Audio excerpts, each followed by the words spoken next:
بسم الله الرحمن الرحيم إن الحمد لله نحمده ونستعينه ونستغفره ونعوذ بالله من شرور أنفسنا وسيئات أعمالنا من يهده الله فلا مضل له ومن يضلل فلا هادي له وأشهد أن لا إله إلا الله وحده لا شريك له وأشهد أن محمدا عبده ورسوله صلى الله عليه وعلى آله وأصحابه ومن تبعهم بإحسان إلى يوم الدين وسلم تسليما كثيرا أما بعد. Donc Inch'Allah, on va continuer l'explication d'Al-Usul al-Thalath du Cheikh Saleh al-Suhaymi, hafizahullah. Donc, nous avions énoncé les 4 points essentiels sans lesquels il n'est pas possible à un musulman ou une muslima que sa croyance soit fondée correctement la semaine dernière. Cheikh Suhaymi nous avait détaillé le premier de ces 4 points essentiels, à savoir la science. Nous avons vu la semaine dernière la grande importance de la science et quelle est la fondation de la religion. Ainsi Allah tabaraka wa ta'ala a débuté la révélation par l'incitation à la recherche de la science. Et Allah subhanahu wa ta'ala a fait les éloges des gens de science, de même que le prophète sallallahu alayhi wa sallam. Ainsi aujourd'hui on va voir les deuxième, le troisième et le quatrième point. Donc les 4 points essentiels, en guise de rappel, c'était la science, qui est la connaissance d'Allah, la connaissance de son prophète, et la connaissance de la religion islamique avec les preuves. Le deuxième point, c'était la mise en pratique de cette science. Le troisième point, appeler les gens à cette science. Et le quatrième point, patienter face aux torts et aux préjudices que l'on peut rencontrer dans cet appel. Donc on va commencer directement avec le deuxième point essentiel, qui est la mise en pratique de cette science. Al-amalu bih. Ainsi, Cheikh Suhaymi nous dit, les fruits de la science, c'est la mise en pratique de cette science et le cheminement sur la voie de la science. Cheminer sur la voie que nous indique la science. Répondre à l'appel de la science issue du Coran et de la Sunna du prophète sallallahu alayhi wa sallam. Et c'est le fait de mettre en application par nos actes ce que nous avons appris et étudié, car c'est la voie du secours. De plus, une science qui n'est pas suivie par les actes, c'est-elle un arbre qui ne donne pas de fruits. C'est pour cela que nous disons que l'acte est le fruit de la science, le bénéfice de la science. Et celui qui sait, mais qui ne met pas son savoir en application, après que lui soit parvenue la preuve, après que la preuve lui ait été établie, alors son délit et son péché est beaucoup plus grand que celui qui va négliger une obligation par ignorance. Et Allah nous dit dans le Coran, Ya ayyuhalladhina amanu lima taquluna ma la taf'alun. Kabura maqtan 'inda Allahi an taqulu ma la taf'alun. Ô vous qui avez cru, pourquoi dites-vous ce que vous ne faites pas? C'est une grande abomination auprès d'Allah que de dire ce que vous ne faites pas. Ainsi les actes sont les fruits de la science, sa finalité. Et celui qui détient une science sans la mettre en pratique, alors cette science est nocive pour lui. Après qu'ait été établie la preuve, que la voie soit apparue, que le chemin ait été clarifié, pour quiconque a un cœur ou prête l'oreille en étant témoin. Je vais ouvrir une petite parenthèse. Cheikh Ubayd al-Jabiri, hafizahullah, dans son explication d'Al-Usul al-Thalath, nous cite que les anciens disaient « Wa'alimun bi'ilmihi lam ya'malan »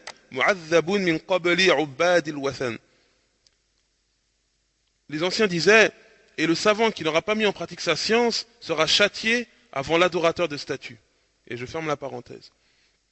Donc Cheikh Suhaymi nous dit que la pratique sont les fruits de la science, sa finalité. Et celui qui détient une science sans la mettre en pratique, alors cette science est nocive pour lui. Sachez que la science n'a pas d'autre finalité que la mise en pratique.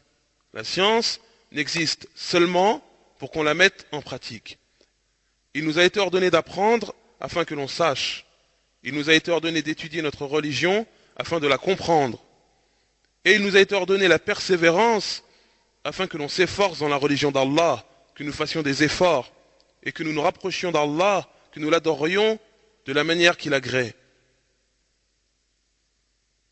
Car comme nous l'avons vu, les actes sont les fruits de la science.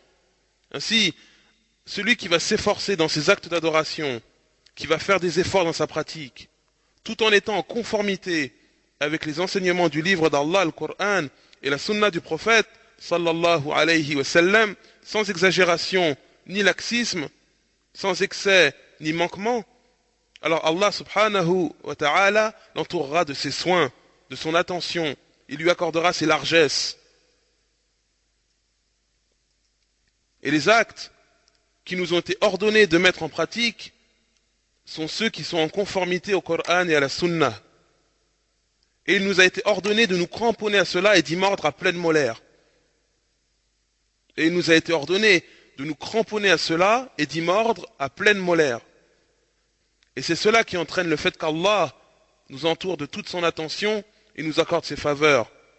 Et Allah nous l'a promis. Et il est celui qui ne manque jamais à ses promesses. Allah est celui qui ne manque jamais à ses promesses. Ainsi les actes qui entraîneront le fait qu'Allah nous entoure de toute son attention, qu'il nous accorde ses faveurs, sont les actes, la pratique, d'après la voie authentique, la voie de la rectitude, al-manhaj as-sahih, celui qui ne comporte aucune tortuosité, ni dépression, ni déviation, que ce soit sur la gauche ou sur la droite, sans sectarisme pour qui que ce soit, sauf pour Allah, subhanahu wa ta'ala, ou quiconque Allah aura pris pour allié. De ce fait, la pratique est nécessaire. Il est obligatoire d'œuvrer. Il est obligatoire d'œuvrer car les actes sont les fruits de la science, son application, sa réalisation.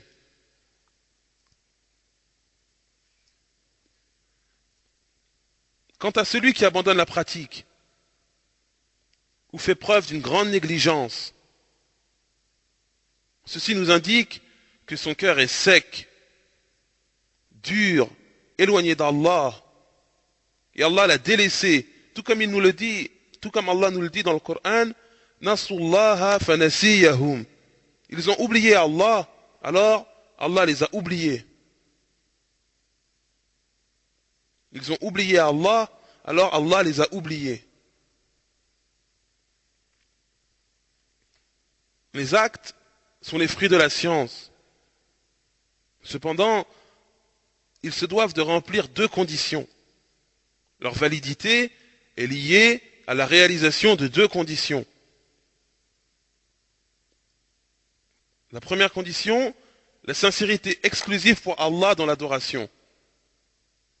La deuxième condition, le suivi méticuleux de la voie prophétique. Autrement dit, un acte d'adoration n'est accepté seulement s'il est effectué pour Allah seul, en toute exclusivité pour Allah, et seulement si cet acte est issu des enseignements du prophète, sallallahu alayhi wa sallam. Donc celui qui met en pratique sa science, ce qu'il a appris, en remplissant ces deux conditions, Allah l'entoure de toute son attention. Il lui fait don de ses largesses. Allah lui accorde sa subsistance de là où il ne s'y attend pas. Allah prend soin de ce serviteur. Et quiconque sera l'ennemi de ce serviteur, Allah le prendra pour ennemi. Et quiconque lui déclarera la guerre, alors Allah lui déclarera la guerre. Et notre prophète, sallallahu alayhi wa sallam, nous rapporte que son Seigneur, Allah, a dit dans un hadith qudsi, en traduction rapprochée, quiconque est l'ennemi d'un de mes alliés, je lui déclare la guerre. Mon serviteur ne peut se rapprocher de moi par une chose plus aimable pour moi que ce que je lui ai imposé. Et mon serviteur ne cesse de se rapprocher de moi par les œuvres surérogatoires jusqu'à ce que je l'aime. Et quand je l'aime, je deviens son ouïe par laquelle il entend, sa vue par laquelle il voit, sa main par laquelle il attrape, son pied par lequel il marche. S'il me demande quelque chose, je lui donne. Et s'il cherche refuge auprès de moi, je lui accorde. Allah a dit dans ce hadith Qudsi, dans ce hadith divin, quiconque est l'ennemi d'un de mes alliés, je lui déclare la guerre. Mon serviteur ne peut se rapprocher de moi par une chose plus aimable pour moi que ce que je lui ai imposé. Et mon serviteur ne cesse de se rapprocher de moi par les œuvres surérogatoires jusqu'à ce que je l'aime. Et quand je l'aime, je deviens son ouïe par laquelle il entend, sa vue par laquelle il voit, sa main par laquelle il attrape, son pied par lequel il marche. S'il me demande quelque chose, je lui donne. Et s'il cherche refuge auprès de moi, je lui accorde. Ceci est une promesse de la part d'Allah pour quiconque met en pratique sa science concrètement, quiconque met en application son savoir religieux, celui qui ne va pas utiliser sa science pour égarer les gens ou les tromper, ou les faire tomber dans le sectarisme, dans l'ignorance, celui qui ne va pas utiliser son savoir par vanité, ou pour faire le pieux, ou pour mépriser ses frères et sœurs en islam, ou pour détourner les paroles de leur sens, comme le font les gens des passions, ceux qui suivent leurs caprices, leurs mauvais penchants. Cette promesse d'Allah s'adresse à celui et à celle qui va uniquement mettre en pratique son savoir religieux dans ce qui va le rapprocher d'Allah le Très-Haut. Cette promesse d'Allah s'adresse à celui et à celle qui va uniquement mettre en pratique son savoir religieux dans ce qui va le rapprocher d'Allah le Très-Haut. Dans la réalisation du tawhid, dans la prière, le jeûne, le zakat, le pèlerinage, le bon comportement, les bonnes manières, la politesse, etc. Il utilise cette science telle une arme qui le renforce dans sa foi, prenant ses enseignements du Coran et de la Sunna du prophète, sallallahu alayhi wa sallam, ne prenant pas cette science pour porter atteinte, se moquer ou rabaisser les autres.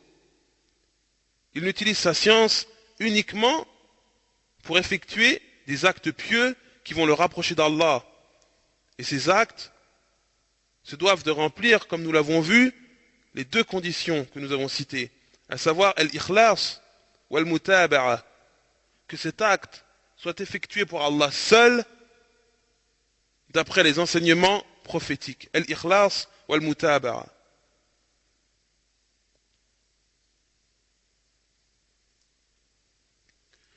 Le troisième point essentiel, appelé à cette science. Ad-da'watu ilayh. Appelé à cette science. Et l'appel à la science se fait quand les qualités requises sont présentes. Et Cheikh Suhaimi nous dit, lazim ahl al-ilm, soit au contact des gens de science durant de longues périodes. Cheikh Suhaimi nous invite à accompagner les gens de science. Cheikh Ibn Baz, rahimahullah, c'est une parenthèse que j'ouvre, nous dit, tout musulman se doit d'appeler à Allah, de prêcher selon sa capacité et sa science. Toute personne, homme ou femme, a une part de cette obligation de transmettre, de prêcher, d'orienter, de conseiller, d'appeler au monothéisme, at-tawhid, de conseiller les gens afin qu'ils soient constants dans la prière, qu'ils versent la zakat, qu'ils effectuent leur jeûne du mois de Ramadan, qu'ils accomplissent le pèlerinage à la maison sacrée pour celui qui en est capable, qu'ils soient bons envers leurs parents, qu'ils respectent les liens de parenté et qu'ils abandonnent tous les péchés. Cheikh Ibn Baz, rahimahullah, concernant ce troisième point essentiel dans son explication de l'Usul Salafa, nous dit cela. Et je ferme la parenthèse et je reprends avec Cheikh Suhaimi qui nous dit, certes, l'appel à Allah le Très-Haut est la charge, la fonction des prophètes et des messagers, et de ceux qui les ont suivis dans la bienfaisance. Et c'est une charge immense. Et peu de gens l'ont compris et perçu. Cet appel, qui est de la responsabilité de tous les étudiants en sciences, se doit d'être effectué strictement pour Allah, pour la cause d'Allah, pour se rapprocher d'Allah, par amour pour lui, subhanahu wa ta'ala, par fort désir d'obtenir sa récompense et par crainte de son châtiment. Cet appel à la science ne se réalise que pour que la parole d'Allah soit la plus élevée, dans l'objectif de propager la science. Et ceci incombe à toute personne à qui Allah a donné les capacités pour le faire.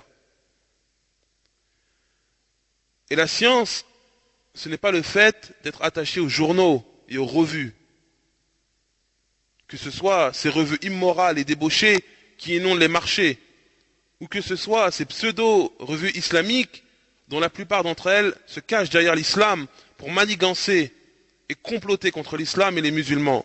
Non, la science véridique, celle que l'on fait jaillir quand on appelle à Allah, c'est la science issue du livre d'Allah et de la sunna du messager d'Allah, sallallahu alayhi wa sallam.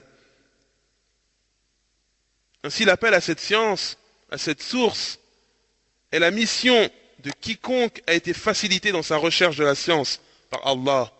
Ceux qui disent la vérité et réforment les gens par cette vérité. De ce fait, nous dit Cheikh Suhaimi, tout le monde se doit de faire des efforts. Tout le monde se doit de faire des efforts dans l'optique de devenir des prêcheurs à Allah. Et cela après cette armée de la science.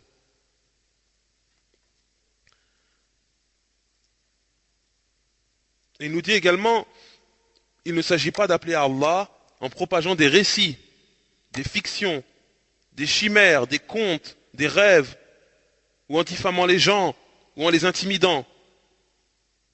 L'appel à Allah ne se réalise qu'après cette armée des armes de la science, comme nous l'avons vu précédemment. Et il est obligatoire de commencer par le plus important, les bases, le dogme du tawhid, et d'appeler au tawhid.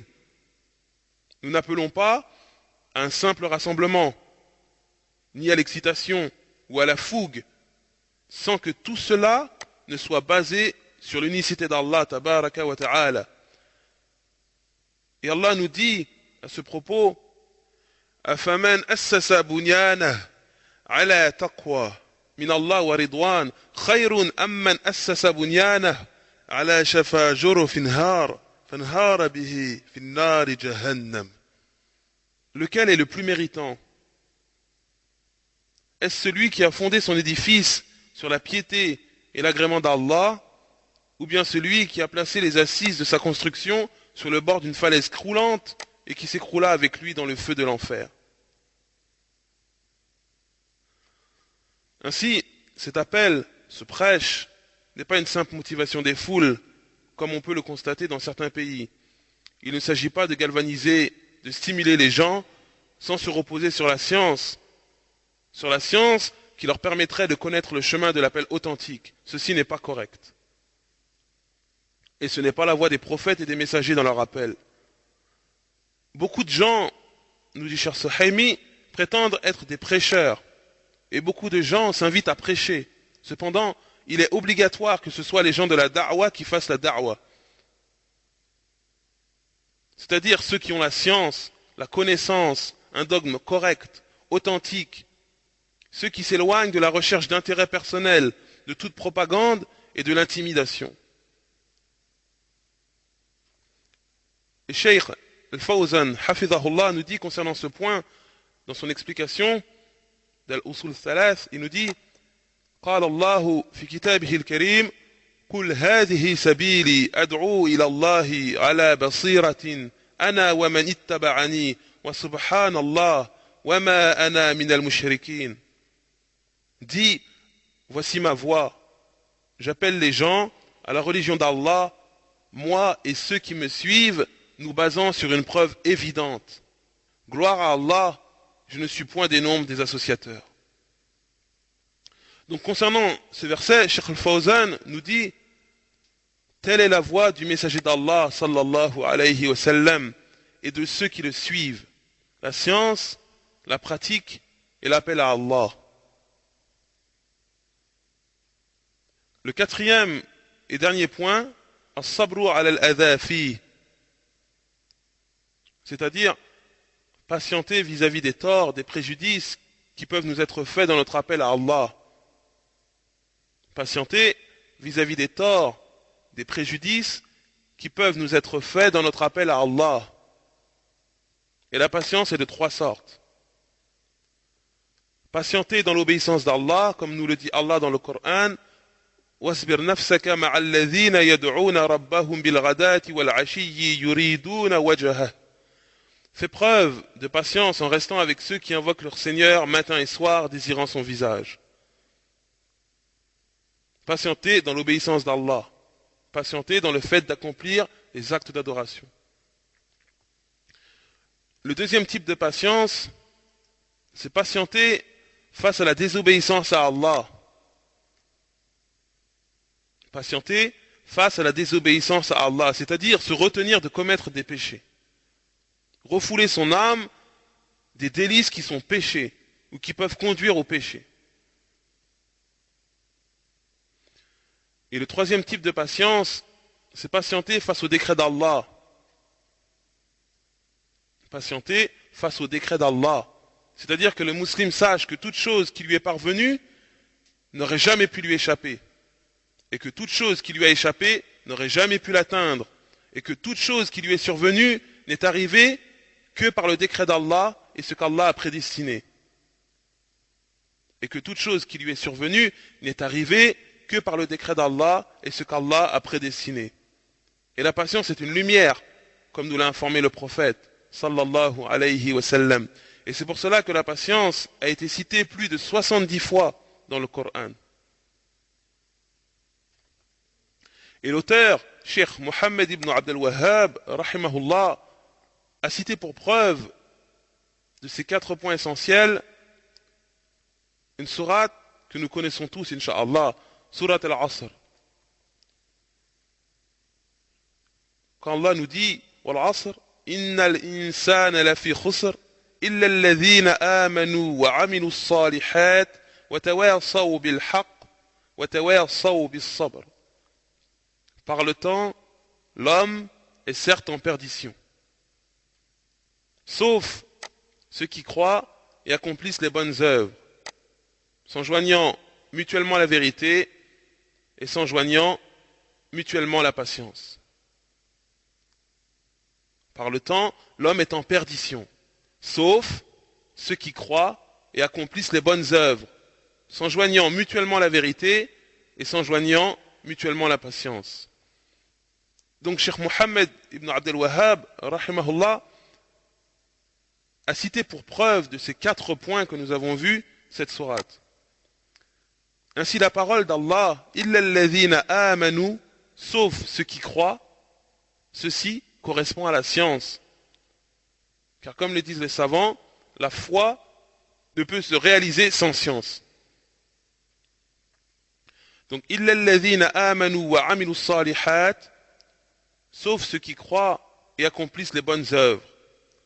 Et il ne peut y avoir d'actes pieux, de bonnes œuvres, seulement s'ils remplissent les conditions que nous avons citées, à savoir al-ikhlas ou al-mutaba'a, la sincérité exclusive pour Allah et le suivi du prophète, sallallahu alayhi wa sallam. Wa tawasaw bil haqq, et s'enjoignent mutuellement la vérité. Ceci correspond à appeler à Allah, à la religion d'Allah. Wa tawasaw bis sabr, et s'enjoignent mutuellement la patience, c'est-à-dire que les gens se recommandent la patience les uns les autres. Donc l'auteur a mentionné la da'wa, qui correspond à wa tawasaw bil haqq. Puis il nous mentionne la patience dans le chemin de la da'wa, qui correspond à la parole d'Allah, wa tawasaw bis sabr. Ainsi on voit que cette sourate, qui est très courte, composée de 3 versets, eh bien malgré le fait qu'elle soit très courte, elle englobe des notions immenses. Et l'imam al-Shafi'i, l'un des grands savants de la communauté, a dit au sujet de cette sourate, لو ما أنزل الله حجة على خلقه إلا هذه السورة لكفتهم. Si Allah n'avait révélé comme preuve aux créatures que cette sourate, elle leur aurait été suffisante. Si Allah n'avait révélé comme preuve aux créatures que cette sourate, elle leur aurait été suffisante. Car cette sourate, nous dit Cheikh Suhaimi, clarifie les deux voies. Et il n'y a que deux voies. La voie du bonheur et celle du malheur. Il n'existe pas de troisième voie. Il n'existe pas de voie intermédiaire. C'est soit la voie du bonheur, soit la voie du malheur. On retrouve dans cette sourate la voie du bonheur dans l'exception. Quand Allah nous dit إِلَّا الَّذِينَ آمَنُوا وَعَمِلُوا الصَّالِحَاتِ وَتَوَاصَوْا بِالْحَقِّ وَتَوَاصَوْا بِالصَّبْرِ. Par le temps, l'homme est en perdition, sauf ceux qui croient et accomplissent les bonnes œuvres, s'enjoignant mutuellement la vérité et s'enjoignant mutuellement la patience. Ceci correspond à la voie du bonheur. Et la voie du malheur, on la retrouve dans la parole Innal insana lafi khusr. Certes, l'homme, l'être humain, est en perdition. Et je vais ouvrir une dernière parenthèse. Et Cheikh Ibn Baz, rahimahullah, nous dit, concernant ce point, concernant cette sourate, tous les gens sont en perdition. Tous les gens sont en perdition. Sauf ceux qui croient et accomplissent les bonnes œuvres, s'enjoignant mutuellement la vérité et s'enjoignant mutuellement la patience. C'est-à-dire, ceux pour qui Allah a fait exception. Tous les fils de Adam, tous les êtres humains sont en perdition et sont tous sur la voie de la destruction, excepté ceux qui ont cru et fait de bonnes actions, et se sont mutuellement recommandé la vérité et se sont mutuellement recommandé la patience. Ceux-là sont les gagnants et les bienheureux. Et en dernière parole, Cheikh Suhaimi, hafidhahullah, nous dit la voie du bonheur et la voie du malheur ont été clarifiées. Ainsi, la recherche de la science, sa mise en pratique, appeler les gens à cette science et patienter face aux préjudices que l'on peut rencontrer sur le chemin de la da'wa, ceci est la voie des envoyés et des messagers. La voie du bonheur et la voie du malheur ont été clarifiées. Ainsi, la recherche de la science, sa mise en pratique, appeler les gens à cette science et patienter face aux préjudices que l'on peut rencontrer sur le chemin de la da'wa, ceci est la voie des envoyés et des messagers. Et la traduction s'arrête ici. Et Inch'Allah, on continuera la semaine prochaine. Barakallahu fikum. Jazakumullahu khayran. Wa sallallahu ala nabiyyina Muhammad wa ala alihi wa ashabihi ajma'in. Walhamdulillahi rabbil alamin.